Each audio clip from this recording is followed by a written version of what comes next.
Connectives.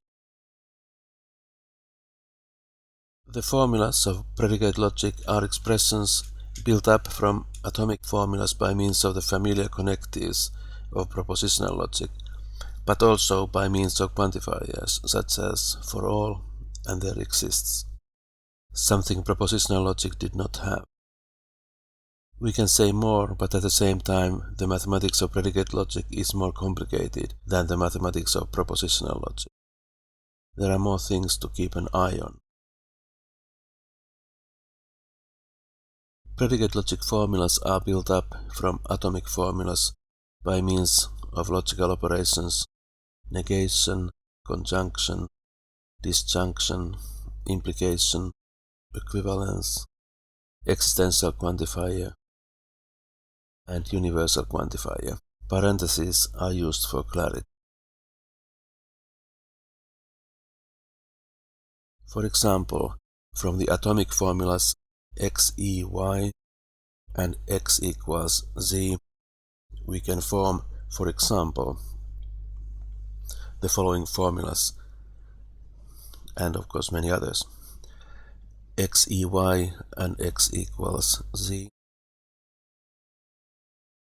x, e, y and negation x equals z. There exists x, left parenthesis, x, e, y and not x equals z, right parenthesis.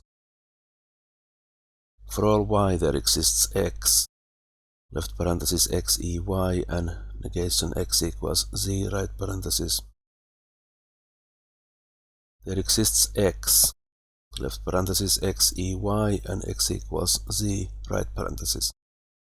And there exists x, left parenthesis, x, e, y and negation x equals z, right parenthesis. And we can also form the formula for all y, left parenthesis. There exists x, left parenthesis, x, e, y and x equals z, right parenthesis. And there exists x, left parenthesis, x, e, y and negation x equals z, right parenthesis, right parenthesis.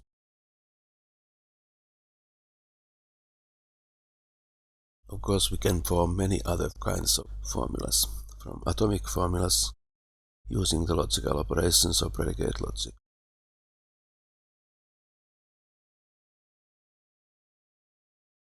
All the formulas of predicate logic, like the ones above, have an intuitive meaning as soon as a structure is fixed, so that we know what the domain is and what the symbols, such as E in x, e, y, mean.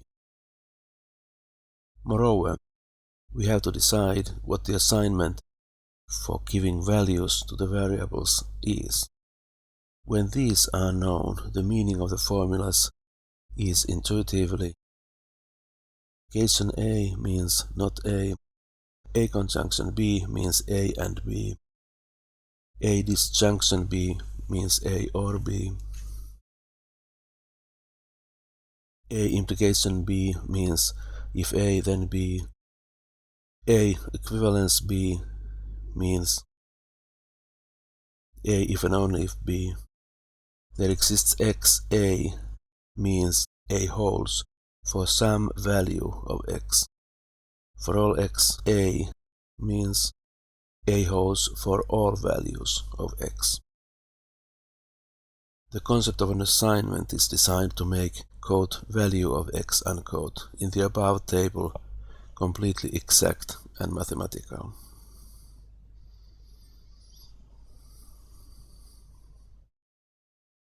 Let us look at the definition of satisfaction for disjunction and conjunction.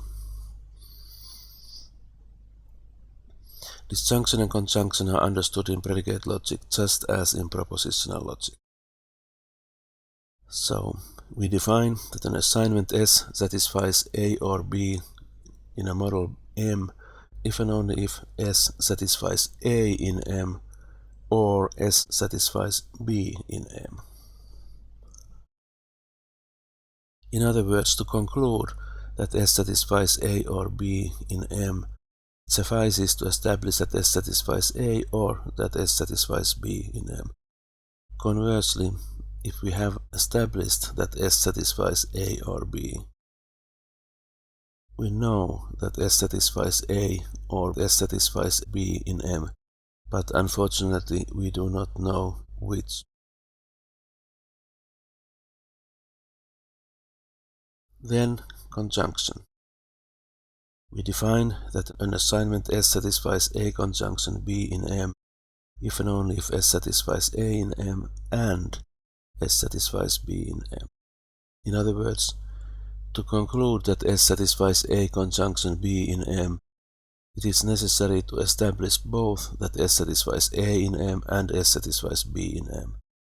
Conversely, if we have established that S satisfies A conjunction B in M, then we know that S satisfies A and also that S satisfies B in M. Negation, the denial, is treated as it is in propositional logic, nothing new. Assignment S satisfies negation A in M if and only if S does not satisfy A in M. This is an easy case. To conclude that S satisfies negation A in M, we just have to show that it is impossible that S would satisfy A in M. Conversely, if we already know that S satisfies negation A in M, then we know that surely S does not satisfy A in M.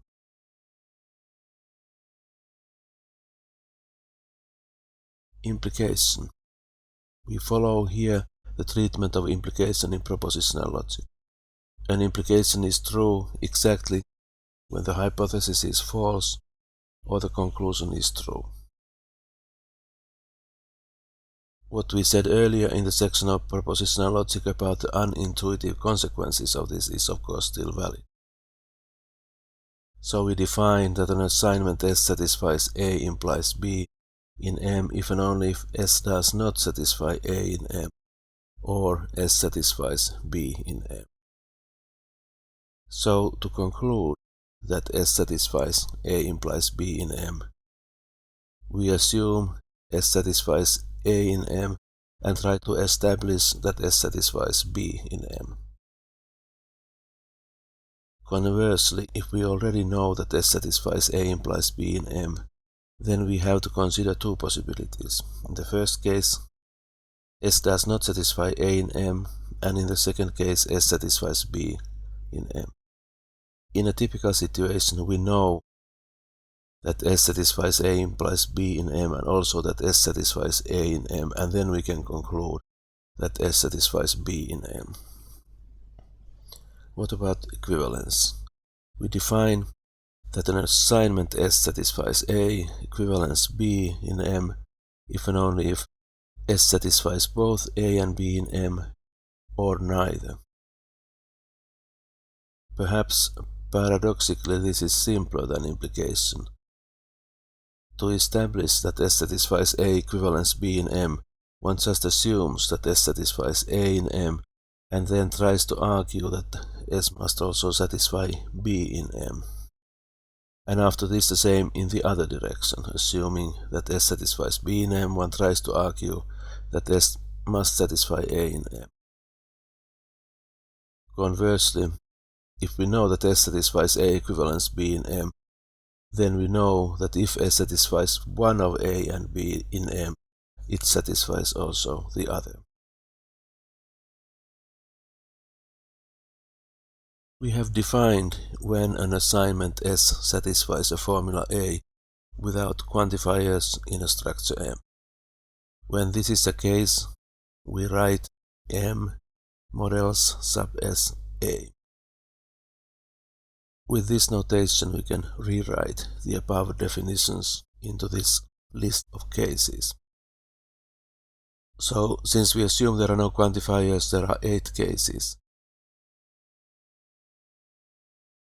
The first is the case of an equation, then is the unary predicate, binary predicate case, the fourth is disjunction, fifth is conjunction, sixth case is negation, seventh is implication, and eighth is equivalence. In each case, there's a criterion for the satisfaction of the formula in a structure given assignment S. Note that this definition is an inductive definition in the sense that S satisfying A in M is defined in terms of S satisfying B in M for subformulas B of A. The point is that the subformulas are, in a clear sense, shorter than the formulas.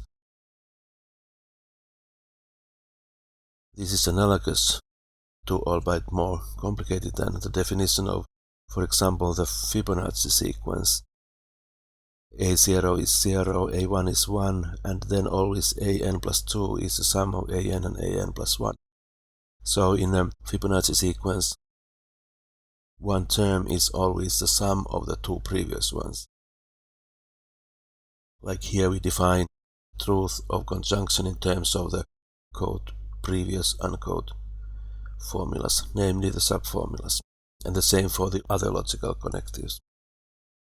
In this sense, this definition is inductive, and it really defines uniquely the concept of S satisfying A in a model M.